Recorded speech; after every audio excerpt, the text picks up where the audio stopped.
Welcome to UO Today. I'm Paul Pepis, Director of the Oregon Humanities Center.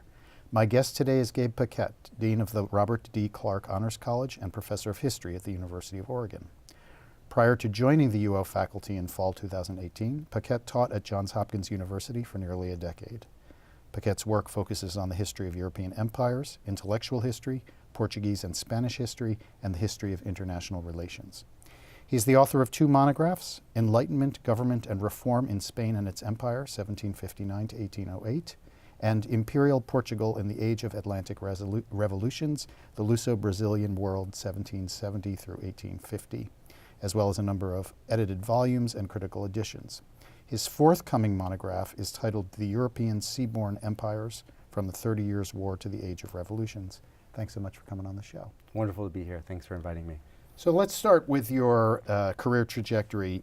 Tell us about that and what led in particular to your interest in the history of European empires. Well, I always loved history from the time I was a little boy, and I was always fascinated by Europe. And I worked in a coffee and tea store and saved all my money during the academic year so that I could undertake a trip to Europe. Mm-hmm. And I managed, after my freshman year at college at Wesleyan University in Connecticut, to buy a rail pass, and like many other students, travel around Western Europe. And one of the things that I became aware of that summer was just how much the history of Europe was marked by its engagement with the wider world. And in many ways that the history of Europe was very much the history of its interactions with the wider world, mm-hmm. the way it had been affected by, for example, its involvement in the slave trade. The ways in which its empires actually had contributed to what Marx called primitive accumulation, and the ways in which many of the monuments and other splendid things that one encounters as a tourist traveling through Western Europe actually were the fruits in many regards of empire. And I wanted to know more about that, and I wanted to know more about the justifications that Europeans gave both to themselves and to others for those undertakings. So what led to your particular focus on the historical period between the 30 Years' War and the Age of Revolutions? I mean, imperialism started in the early modern period and it continued largely up until the 19th century, the late 19th century. So say what was the period in the history of empire that you were interested in? Yes, and I guess in answering your first question, I didn't really talk about how I ended up deciding to go to graduate school, but we can get back to that later if that's of interest. Well, I was struck by a paradox, and I think oftentimes many research questions begin with a paradox, which was, growing up in the United States, learning about the history of the American Revolution, thinking about a story of anti-colonialism and how ideas that are associated with the Enlightenment inspired a anti-colonial revolt, supposedly as the history goes, mm-hmm. which resulted in the independence of a nation state, supposedly imbued with those values. Mm-hmm.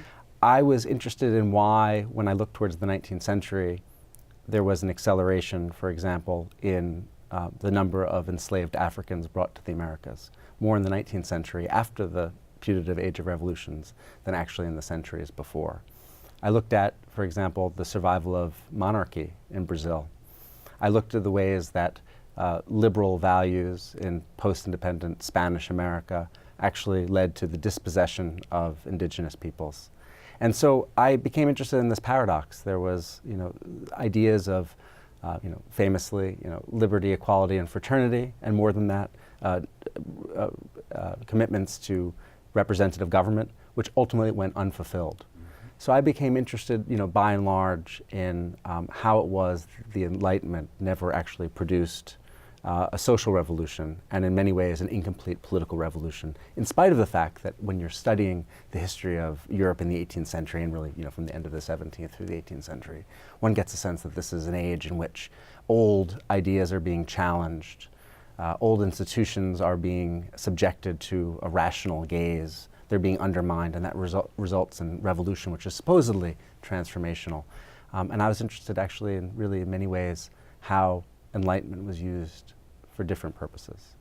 We might say more nefarious purposes, assorted purposes, actually that resulted in the centralization of states mm-hmm. and their ability to project power and deprive individuals striving for liberty of that liberty itself. So those are the sorts of paradoxes that made me interested in the long 18th century. sort of beginning, I guess you could say, in the aftermath of the 30 Years' War, 1648, 1652, and ending in the first decade of the 19th century. And I just found that period of time so fascinating for a range of reasons, some of which I've just articulated, but also because this is the coalescence of not only nation states, but actually also empires which no longer make a distinction between the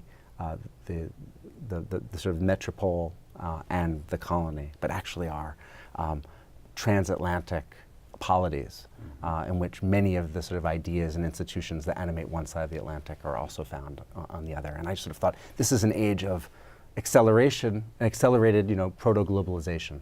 And I think, in the early 2000s and thinking about, in many ways, thinking about the end of the 17th century into the 18th century as an important antecedent of our own time. Mm-hmm. Say a little bit about why, in particular, Spain and Portugal. Why does that make sense, given your interests? Well, I think, in some ways I have to admit two things. One is that I just love the Spanish and Portuguese languages. Don't admit that. And then also, I think as a graduate student, being someone who loves those languages and loves those cultures and wanting to study topics which in other national and linguistic contexts have been studied, quite a lot. Mm-hmm. There was very little on the Enlightenment in Spanish and Portuguese written in English. And I thought this was a major opportunity to think about the Enlightenment sort of beyond national context and also in a transatlantic dimension because of the importance of the Spanish, of empire to the Spanish and Portuguese. And I thought, well, maybe I could say something interesting about the Enlightenment altogether by beginning from one of its peripheries, a place where some have said, well, Spain and Portugal didn't have Enlightenments, and that's patently untrue. Mm-hmm. But also, if they had Enlightenments, they were just derivations. They were latecomers. They were, in many ways, pale reflections of what was actually happening in France. The light sort of radiating from Paris and from the Philosophe perhaps made their way across the Pyrenees, but incompletely, imperfectly, and certainly not in any kind of widespread, pervasive way. And so I actually, became fascinated with the subject, and I discovered this, that's probably the wrong word, but I encountered this remarkable literature in Spanish and Portuguese that had scarcely made its way into the English language literature, and I said, well, this is really, perhaps I can sort of serve a role of conduit between Anglophone scholarship and Hispano and Lusophone scholarship, and that's essentially what started me on this journey that has resulted in our conversation today. So tell us about the forthcoming book, The European Seaborne Empires. Give us a sense of what the sort of project of that book is. Sure, I would love to. The word seaborne is a somewhat archaic word. It's not used all that much, in ordinary conversation. But it was a word that in the 1950s and 60s was used quite a lot, and it was used by historians at the cusp of the great age of decolonization. In Britain, in particular, two figures, J.H. Parry and Charles Boxer, who wrote books with those very titles: the Spanish Seaborne Empire, the Portuguese Seaborne Empire, the British Seaborne Empire. Written by another historian, Jeremy Black. And they were referring to the maritime character of those empires and thinking about them in national context. By and large, they were apologetic accounts. Mm-hmm. They were triumphalist accounts.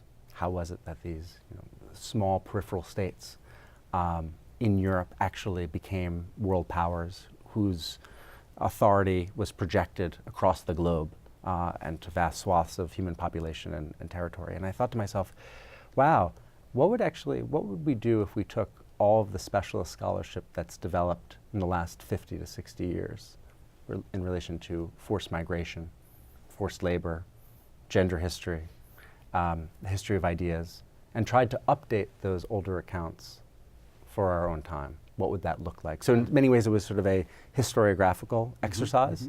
How can we tell a narrative account of the European empires which tries to decenter nationalism, which is not an apologetic account for empire, and one that takes into account scholarship that by and large has sort of undermined the foundations of the triumphalist account, which Parry and Boxer and others who wrote books with the titles Seaborne Empires had indulged in.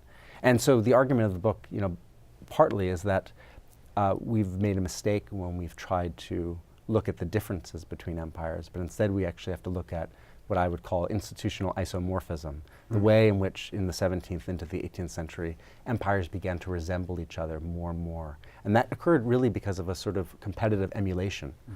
And contemporaries were aware of that. This is not a historian's conceit. Contemporaries were aware of the fact that they were borrowing from one empire or another as part of this sort of grand competition. And so part of the argument of the book is that we witness, as we move towards the age of revolutions and the end of the 18th century, a convergence in the type of institutions and ideas that characterized the European empires. Not that it was a common project, it was actually generated by competition, but there was an important convergence across the globe as a result of that competition. And so that's part of the argument of the book, but it really begins by this, it begins with a question about the peripheral quality of the Western European states. When the Spanish and Portuguese began their age of exploration, the Mughals, for example, were already an empire that ruled over much of South Asia. Of course, then one can look to China as well. And so I was trying to sort of demonstrate and suggest the peripheral character of those empires, and then try to explain how was it that these peripheral states managed to leverage overseas resources, not only to enrich themselves within Europe, but actually also then to extend their authority overseas. It's a bit of a mystery, and I sort of try to pose it as a riddle. There's nothing inevitable about it. And that's a real difference from the accounts of the late 1950s and early 60s, which assumed that there was something special about Europe, some set of endowments it had, which made inevitable the conquest of vast swaths of the globe. We now know that that's not the case. What does a history of those empires look like when we no longer have those sorts of assumptions of European superiority? And so for you, in the book, the European Seaborne Empires are Spain and Portugal? No, so it's Spain, Portugal, Britain, France, and the Dutch Republic. Okay. And so I look at all 5 of those. I unfortunately have to neglect the Danish and a few others. But you can't do everything. Yeah, that's right. I only had 100,000 words for my publisher. Can you say something about the consequences and the legacies of the imperialism of that period? How they, in particular during the Age of Revolutions, but also after that? Yes, I think I can. I mean, in the 19th century, contemporaries were aware, whether or not in South America or North America, of how much they actually were products of, children of centuries, in some cases, in the case of Spain and Portugal, of empire. What were some of those legacies? Well, some of the legacies were actually ones of path dependency, reliance on the extraction of precious metals and other, we would say, commodities, around which their economies were oriented, and as a result, around which their politics were oriented. So, for example, in 19th century Latin America, the chief source of revenue that many of the new states that became independent in the early 19th century derived was from tariffs and various forms of export taxes. That was very much sort of a legacy of the colonial economy, which bent on a certain form of expropriation. Similarly, I think that, and here I'm thinking more of Spanish and Portuguese America, we see very distinct legacies of slavery, which carry on to this day, right? Essentially, the effective disenfranchisement of people of color, especially of African descent, but also of indigenous groups. All of that is very much a legacy of the empires. Now, in North America, this is kind of where I started, because of course I grew up in New York and went to undergraduate in the United States before I went overseas for my graduate work. I began to think in terms of, how is it that the United States is not so much exceptional, but actually shares very much with the rest of the Americas in terms of being itself a product of an empire, not just of an empire, but actually an empire that was largely peripheral and unimportant in comparison with the Spanish and Portuguese empires. In 1800, per capita GDP in Havana or Mexico City dwarfed that of the most important cities in British North America, Philadelphia, New York, and Boston. In Spanish America in 1700, there were I think just 17 or 18, depending on how you count them, universities that had been in existence for over 200 years in Spanish America, and 3 in British North America. And so I became interested in actually trying to explain what's almost a mystery, which is how is it that the United States, which was itself at the time I began my study, really impossible to disguise the fact that it was a power with imperial pretensions. How did it emerge from really being very much kind of a backward periphery relative to other European empires, and actually then emerge to become a global hegemon? And so that was kind of the context in which I was growing up, and therefore I was interested in trying to situate my own experience and my own country in that broader global framework. So before we move to a discussion about the Clark Honors College, I just want to ask you one other question. So I'm the director of the Oregon Humanities Center. You're a historian. Yes. You've said many things that implicitly and in some cases explicitly talk about the value of history, the importance of history. Why does history matter? Why is that something that people should study? I don't believe, although I wish I could believe, that there are any moral lessons that the past can impart to us. And I think that one of the reasons to study history until really the early 20th century was precisely that, to gain examples and find exemplars that would help to guide current conduct and present action.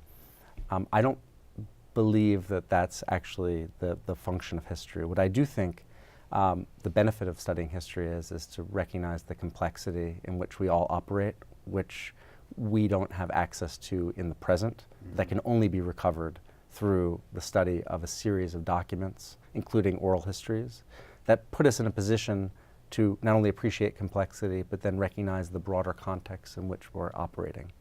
To recognize that historical actors are sometimes completely unaware of the broader forces that are shaping the types of decisions and the types of choices that they actually have, and so that their exercise of agency is actually one which is remarkably circumscribed. And so I think that the study of history really is, I think the purpose is to inject into our lives a certain level of humility, intellectual and otherwise. Excellent. So, last question on your scholarship. This the book that's in progress. Do you know when it will be published? May 28th. Oh, yeah. So I definitely do. I returned the corrected proofs a couple of weeks ago. Oh, congratulations. Thank you very much. Well, we look forward to the publication. Thank you very much. So you've already told us about your exceptional scholarship, your very successful career as a scholar. You've now taken a different turn. You've come to the University of Oregon to be the dean of the Clark Honors College. So what attracted you to this school, to that position, to that institution? Well, I'm really happy to be here, and I've had the best experience so far in my first quarter. It actually has exceeded my expectations, and they were already very lofty expectations, so it gives you a sense of how enjoyable it's been. So I was teaching at Johns Hopkins, which is a wonderful institution, a graduate institution. That is, it was founded as an institute for graduate training, and I became involved in thinking about what would an undergraduate program at an institution which is primarily oriented towards research look like.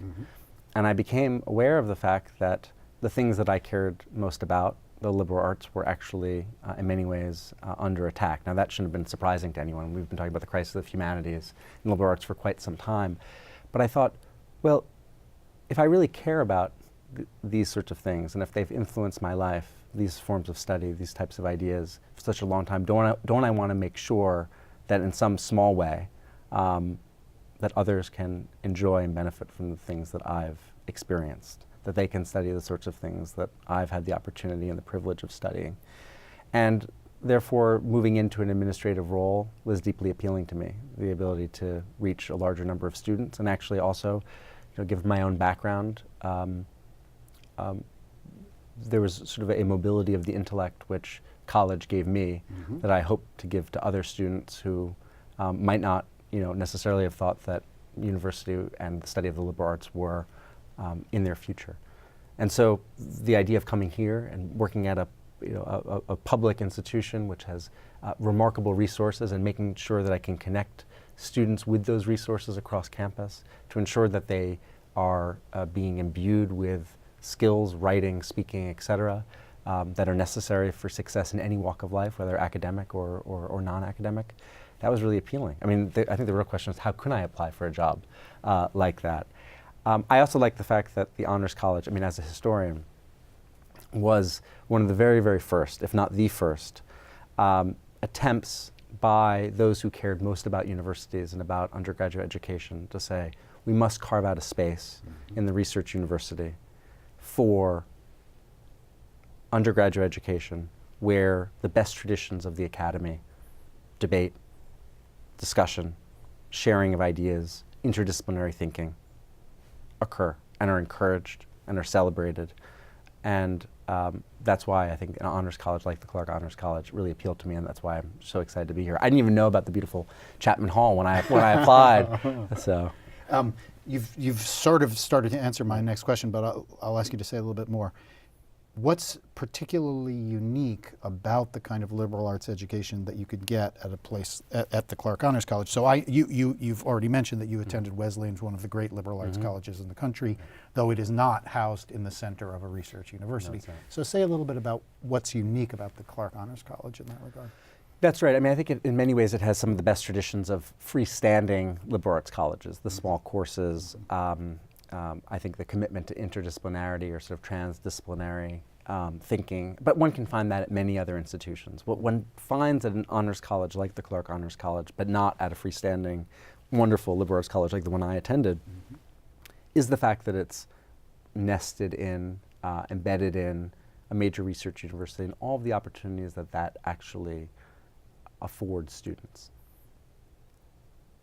Working in a lab, studying with a faculty member who, in the humanities, you know, and working as their research assistant for someone who's written several books, right, and actually actively involved in the profession. That's something that's very difficult to get at other, you know, at smaller institutions, in spite of the fact that there are wonderful scholars there too, of course. The other thing is, I think we have a unique opportunity here at the University of Oregon, although I would think that other institutions that have honors colleges also have this opportunity, to actually make a new case for the liberal arts, which perhaps hasn't been made before. There has always been this sort of notion that the pure and the practical are antithetical. I think there's always been a sense that in some ways the liberal arts are the opposite of a pre-professional education. I think actually here we can make the case for how the liberal arts prepare students for the professions themselves. And I think there are opportunities that are already being developed for BA, MA programs, where a student can study a humanities discipline like one of ours and actually still go on to receive a professional degree and come to realize that actually their liberal arts training gives them a distinct advantage. So I think that if we kind of transcend those binaries, that sort of conceptual dualism that separates out professional education from the liberal arts, we have a real opportunity to make a case for the liberal arts themselves in a moment when students are increasingly in debt, you know, and when their families are assuming you know, those sorts of financial burdens, which force students to think about what comes next. How am I going to pay off my debt? How am I going to support my family?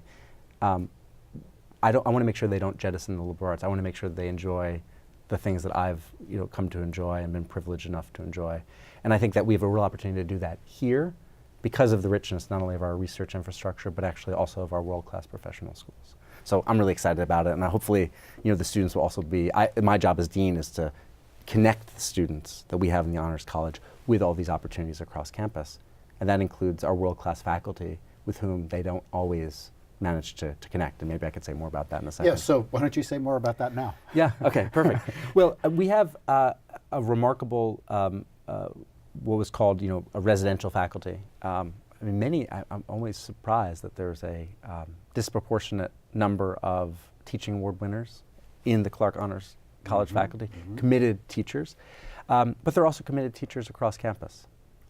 And I want to make sure that one of the real wonderful things that I think the new faculty model has opened up is the possibility of many professors who want to engage and teach students in a small, intimate class setting have access to there are remarkable students across the university, but I think a real sort of density of students who are committed to that kind of small scale debate.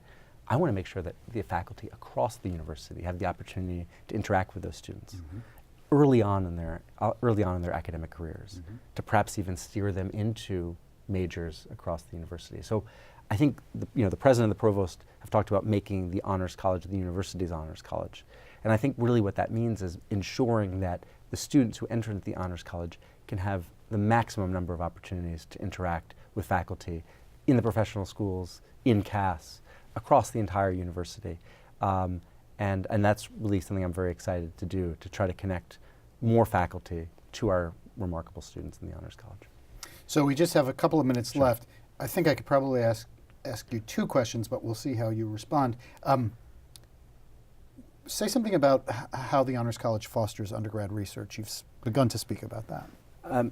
Every single Honors College student who's graduated from the Honors College since its inception has written a thesis that has to be defended, sometimes publicly, but certainly in front of faculty. The entire Honors College experience culminates in the thesis. We often talk about capstones that are just a senior year project. The Honors College actually is a guided pathway to undertaking that type of research. And one of the things I find most impressive is if you go to the third floor of Chapman Hall and you walk into the library and you see actually a very small percentage of the theses that have been written by our students.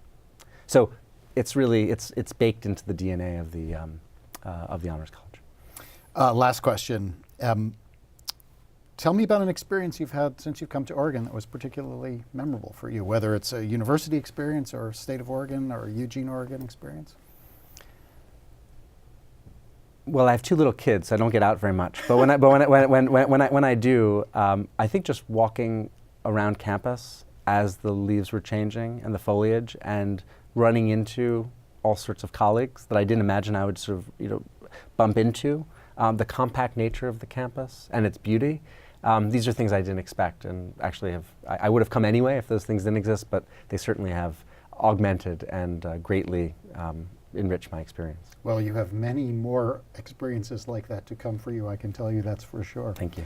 Gabe Paquette, thank you so much for talking to us today. It's been a real pleasure. It's been a pleasure. Thanks for the opportunity. I've been speaking with Gabe Paquette, the new Dean of the Robert D. Clark Honors College and a professor of history at the University of Oregon. Thank you so much for watching.